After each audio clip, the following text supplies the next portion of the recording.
წარმოიდგინე, ეს შენი საყვარელი სნიკერსია, ოღონდ უგემრიელესი ჩიზქეიქის ფორმით. ეს არის ხრაშუნა ძირის, ნაზი სუფლეს, უხვად კარამელის, მიწის თხილის და შოკოლადის ზღაპრული შერწყმა. პროდუქტების ზღვაზე იაფად ლიბრეში მოვიმარაგე, სადაც ჩემი დესერტის ინსპირაციის წყარო ახალი ბერძნული იოგურტი კრიკრი აღმოვაჩინე. ხრაშუნა ფენისთვის დაჩოპერებული ორცხობილა და გამთნარი კარაქი გავაერთიანე და ჩავდგებნე საცხობი ფორმის ძირზე. იოგურტის მდიდარი ოზნავ მომშაო გემო ფანტასტიკურად ეხამება შესქელებულ რძეს.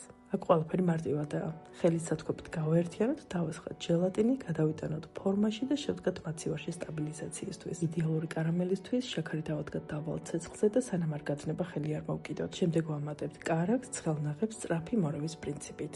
ამ სიტკბოებას კი ცოტაოდენი მარილი დააბალანსებს. ხოლო თუ კარამელს მაცივარში 2-3 საათით დააყოვნებთ, აი ასეთი კონსისტენციის გახდება. სუფლეს გადავასხათ კარამელი, შოკოლადი და დავაბრუნოთ ისევ მაცივარში სრულ გამყარებამდე.